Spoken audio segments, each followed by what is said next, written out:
Darkness greeted them. The curtains were drawn shut, preventing the last rays of the setting sun from entering the room. The three men stepped inside, cautiously. Their eyes scanned every corner of the room. Suddenly, a faint rustling sound came from one corner. Rustle! Rustle! One of the men immediately shouted, "Sir, someone's over there!" All three men turned toward the dark corner at once. The leader slowly pulled a flashlight from his pocket and pointed it toward the sound. Again, rustle, rustle. The three men carefully moved toward the corner together. Outside the room, Shreya's heart pounded so violently that she felt everyone in the house could hear it.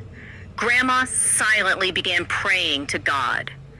Grandpa clenched his fists tightly. As the three men reached the corner, a large rat suddenly darted out and ran across the room. "Damn!" One of the men jumped back in surprise. Another cursed under his breath. It was just a rat. The leader took a deep breath. Search every inch of this room. He could still be hiding somewhere. Without wasting another second, they began tearing the room apart. They flipped the bed upside down, pulled the mattress onto the floor, opened every pillow, emptied the wardrobe, and threw all the clothes onto the floor. Every drawer was opened. Books, papers, and personal belongings were scattered everywhere. They even knocked on the walls, checking whether there was a hidden space behind them. Nearly 10 minutes passed as they searched every corner of the room, but they found no one. Just then, one of the men noticed a medical file lying beneath the table. "Sir, look at this." The leader picked it up.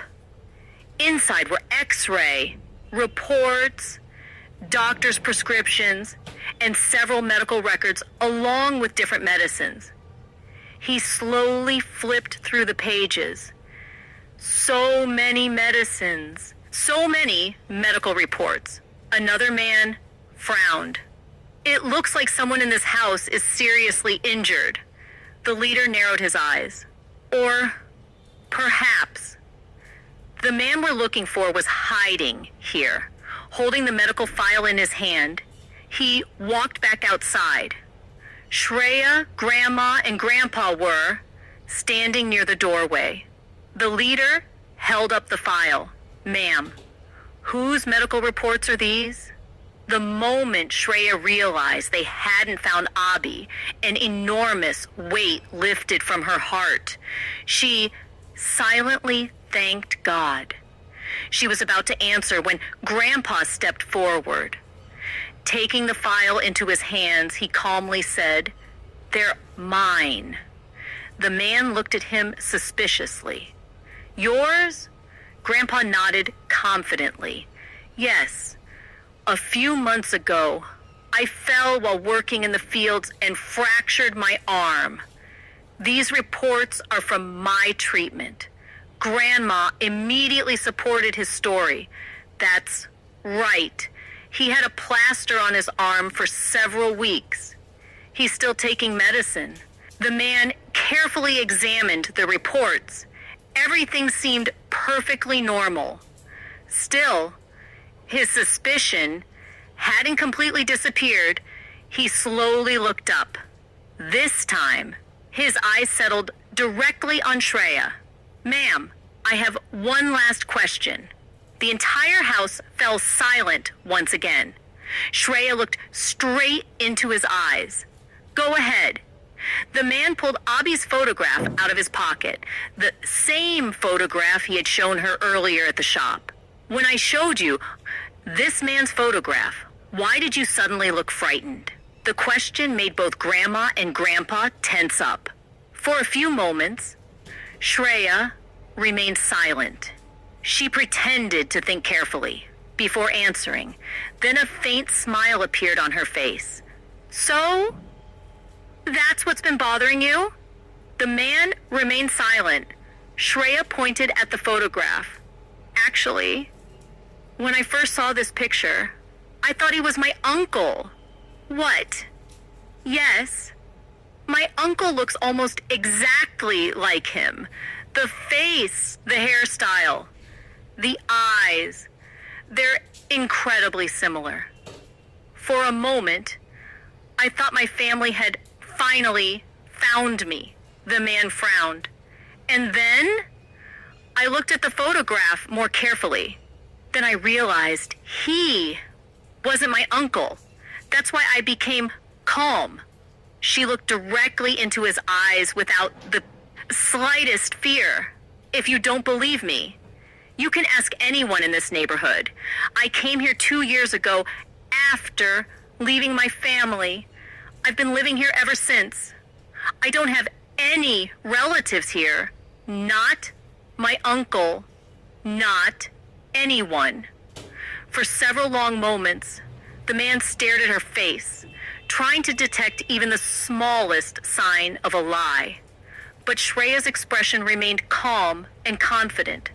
She showed no fear. Suddenly, her voice became firm. If all your questions are answered, then please leave my house. You've already caused enough damage. The house once again fell into complete silence. The leader glanced at his companions. Without saying another word, he turned and walked toward the door. The others followed him. But before stepping outside, he cast one final look around the house, as if he still believed that somewhere inside those walls, a dangerous secret remained hidden. The 4 men stepped out of the house, but the leader was still not completely convinced. He stopped near the gate and looked back at the house one last time. I still feel they're hiding something, he said quietly. One of his men replied, Sir, we searched every room. There was no one inside. The leader shook his head. Sometimes people don't hide a person. They hide the truth. Without another word, the 4 men walked toward the neighboring houses. They knocked on the first door. An elderly woman opened it. Good evening, ma'am. We're looking for this man. The leader showed Abhi's photograph. The old woman adjusted her glasses and carefully looked at the picture. After a few moments, she shook her head. No, I've never seen him before. What about the girl who lives next door? Shreya? Oh, Shreya? Yes. She came here about 2 years ago with her little daughter and her grandparents. They're good people. They keep to themselves and never cause trouble. Do any of her relatives visit her? The old woman smiled.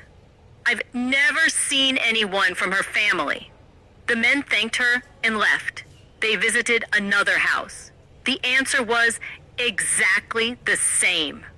No, we've never seen this man. Shreya came here 2 years ago. She doesn't have any relatives visiting her. House after house, every answer was identical. The leader's suspicion slowly began to fade. Finally, he looked at his companions. It seems we were wrong, but keep watching this area for a few more days. If that man is hiding somewhere nearby, he'll make a mistake sooner or later. The 4 men got into their vehicle and drove away. Only after the vehicle disappeared from sight did the atmosphere around the house become peaceful again. Inside the house, everyone remained silent for several moments. Grandma let out a deep sigh of relief. Thank God. Grandpa quickly walked toward Abhi's room.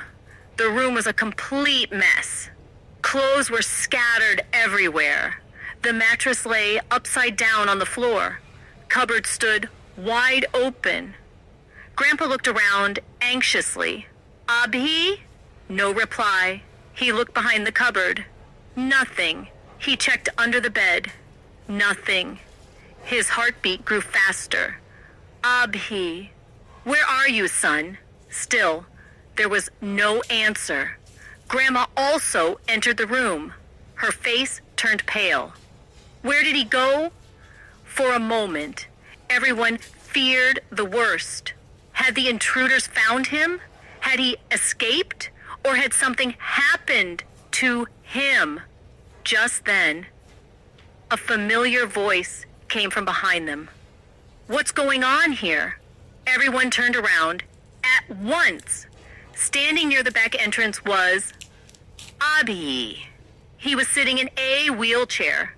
Beside him stood little Mira, holding the wheelchair with both hands. Shreya's eyes widened with relief. Without thinking, she rushed toward them. She immediately picked Mira up in her arms and hugged her tightly. My baby. She gently kissed Mira's forehead. Only then did she realize how frightened she had been. The injury on her hand began to hurt again, but she ignored the pain. Abhi looked at everyone with confusion. Why are you all standing outside my room? What happened? Shreya took a deep breath before answering. Some men came looking for you. They were very angry. They searched the entire house. Abhi's expression changed instantly. They were looking. For me? Yes. They even searched your room. Abhi frowned. Then, where were you? Shreya asked. Abhi smiled faintly. Mira wanted to play in the garden behind the house. She wouldn't stop insisting. So I took her outside for some fresh air. We were there the whole time. Everyone stood frozen for a moment.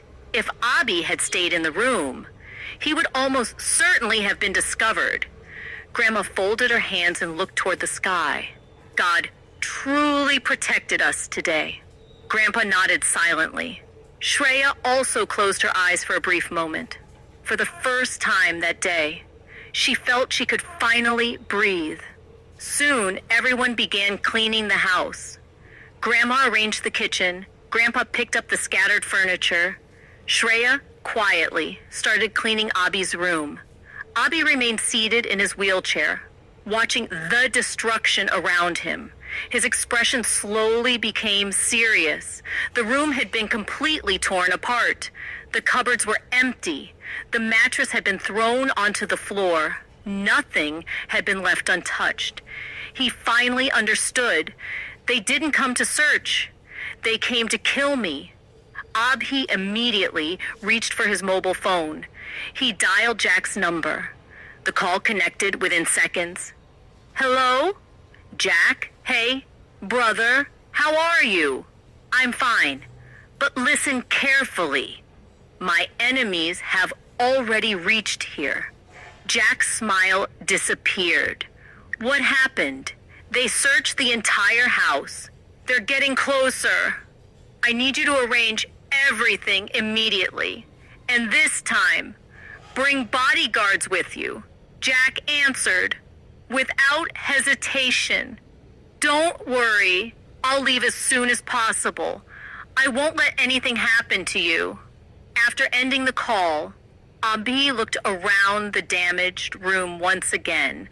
His eyes slowly shifted toward Shreya, who was silently putting everything back in its place.